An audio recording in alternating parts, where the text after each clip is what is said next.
네, 기준금리가 내려가면서 부동산 시장에도 큰 변화가 있을 것으로 보입니다. 이 기준금리는 시중은행의 예금과 대출금리에 직접적인 영향을 주기 때문인데요. 이 취재기자와 함께 어떤 변화가 있을지 전망해 보겠습니다. 한승수 기자 나왔습니다. 자, 한 기자. 예, 한국은행이 기준금리를 내렸습니다. 1년 8개월 만에 2%대로 내렸는데요. 부동산 시장에 어떤 영향이 있을 것으로 전망됩니까?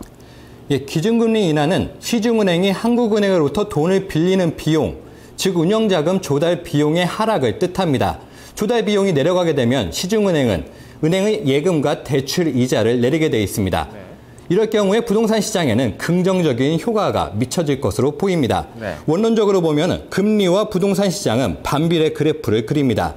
금리가 오르면 유동자금이 은행으로 빨려 들어가며 부동산 시장이 위축되고 반대의 경우 투자처를 찾아 부동산 시장으로 흘러들어오게 되는데요. 네. 기준금리 인하로 인해 대출이자 부담 하락은 수요자들의 얼어붙은 매수 심리를 녹일 수 있을 것으로 보입니다. 네.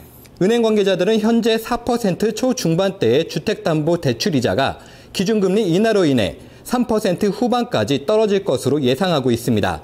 대출이자 3%대면 최근 10년 내 가장 낮은 수준입니다. 네. 또 대내외 경기 불안에 향후 인상 가능성이 높지 않기 때문에 금리 인상 위험성 역시 낮아 주택 가격이 상당히 떨어진 요즘 부동산 투자자 혹은 매수 의향자의 관심을 높일 수 있을 것으로 기대되고 있습니다. 네. 이 기준금리가 내려간 것이 부동산 시장에 긍정적인 영향을 줄 것이다 이렇게 말씀을 하셨는데 최근엔 정부에서 좀 부동산 그 시장의 감세 정책이라든가 취득세 인하 정책이라든가 이런 좀 그 도움이 되는 정책을 내놓지 않았습니까? 어떻게 좀 그 시너지 효과가 있을까요?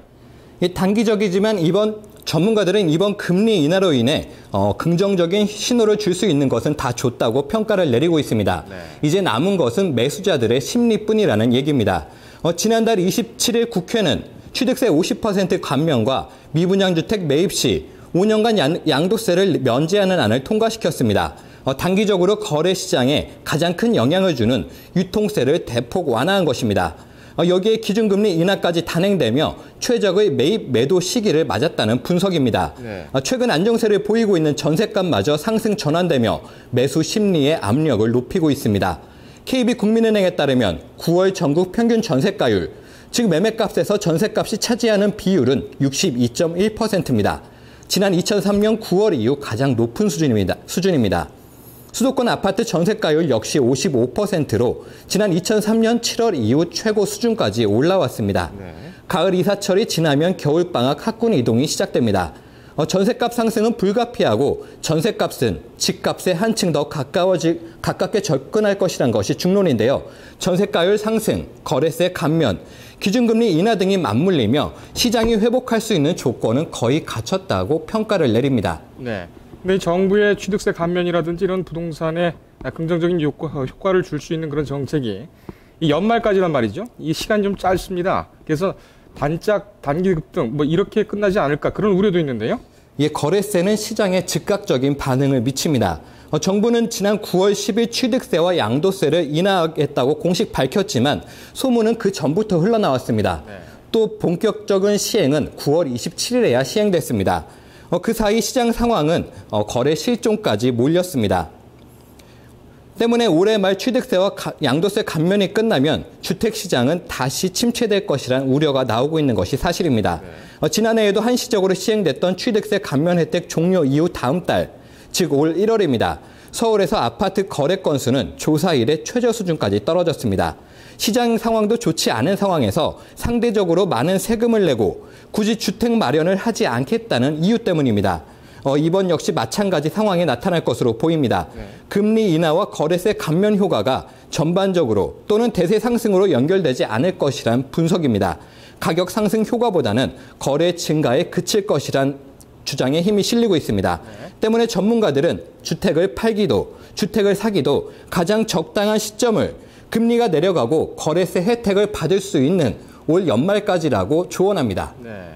지금까지는 기준금리 인하가 매매 시장에 미치는 영향들 그런 걸 이제 주로 살펴봤는데 이런 긍정적인 부분이 임대차 시장에도 똑같이 적용이 될 것 같습니까? 금리 인하는 임대차 시장에는 썩 좋지 않은 영향을 미칩니다. 전세 보증금을 받아봤자 투자할 곳이 요즘 최근엔 마땅치가 않은데요.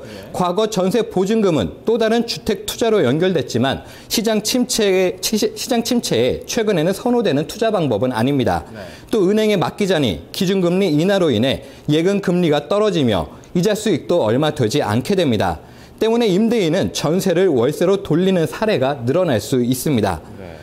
전국 평균 월세 수익률은 연평균 8에서 10% 정도입니다. 은행 이자에 비해 2배에서 3배 정도 높습니다. 매달 꼬박꼬박 사용료를 내야 하는 월세는 전세 거주에 비해 세입자의 생활을 궁핍하게 할 수 있습니다.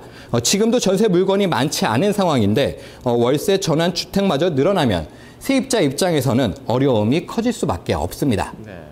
기준금리가 내려가고 그다음에 부동산 정책이 취득세 감면이라든지 여러 가지 좋은 정책이 나와도 또 임대차 시장 같은 경우에는 잡기 어려운 그런 또 단점이 있군요.